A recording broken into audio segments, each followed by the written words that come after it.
নারীরা কতটুকু পর্দা করবে, কতটুকু পর্দার হুকুম কি, সেখানে আমি বলেছি পর্দা করা ফরজ। এই পর্দা আপনার অধিকার, এটা আপনার আভিজাত্যের প্রতীক, আপনার রুচির প্রতীক। এটা বলে কতটুকু পর্দা, সেক্ষেত্রে আমি দুইটা মত উল্লেখ করেছিলাম, দুইটা মত উল্লেখ করেছি।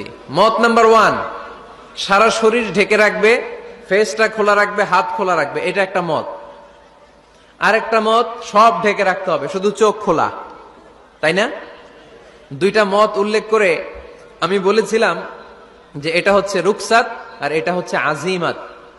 আমি এও বলেছি যে এর চেয়ে শ্রেষ্ঠ পর্দার হতে পারে না, শুধু চোখ খোলা, সব ঢেকে রাখতে হবে, এটা শ্রেষ্ঠ পর্দা, এর চেয়ে ভালো পর্দার হতে পারে না। আমি নিজেও সাজেস্ট করি এটা, যে শুধু চোখ খোলা থাকবে। আবার ওই প্রশ্নের উত্তরে এও বলেছি চেহারা হচ্ছে সৌন্দর্যের রাজধানী, চেহারাই যদি দেখা হয়ে যায় তো সব দেখা হয়ে যায়, এজন্য এটা আমি সাজেস্ট করেছি। তারপরে এরা আমার ধাক্কাইতে ধাক্কাইতে ওই মতের দিকে নিতে চায়, আছে না নাই?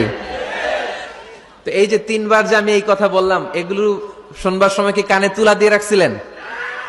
হ্যাঁ, তখন কি শোনেন না? এগুলো মত দুইটা বললাম কেন আমি?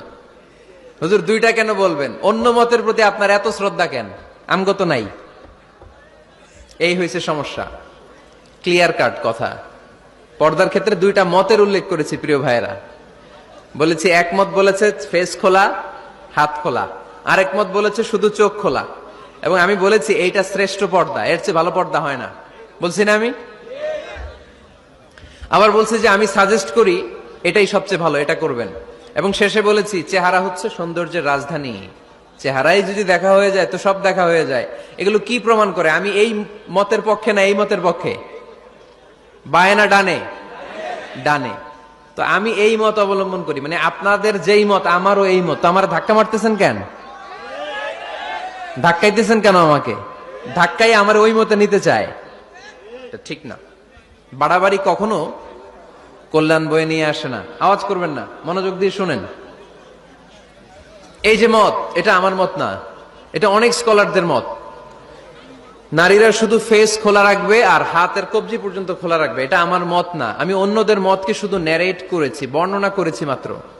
মেজরিটি স্কলাররা, জুমহুরুল ফুকাহা, আই রিপিট, আমি আবার বলছি, মেজরিটি স্কলাররা বলেছেন ফেস এবং হাত খোলা রাখা যাবে। যদিও আমার মত এইটা না, আমার মত হচ্ছে যে শুধু চোখ খোলা রাখবেন। মেজরিটি স্কলাররা, রাইসুল মুফাসসিরিন আব্দুল্লাহ ইবনে আব্বাস রাদিয়াল্লাহু তাআলা আনহুমা, যার ব্যাপারে আল্লাহর হাবিব সাল্লাল্লাহু আলাইহি ওয়াসাল্লাম দোয়া করেছেন, আল্লাহুম্মা ফাক্কিহহু ফিদ-দীন ওয়া আল্লিমহু তা'ওয়িল, আল্লাহ তাকে আপনি দ্বীনের জ্ঞান শিক্ষা দেন, কোরআনের তাফসীর শিক্ষা দেন। উনার মতও ছিল কোরআনের এই তাফসীরে, আয়াতের তাফসীর, যে ইল্লা মা যাহারা মিনহা, নারীদের যতটুকু প্রকাশ হয়ে যায় সেক্ষেত্রে আল্লাহ ক্ষমা করবেন।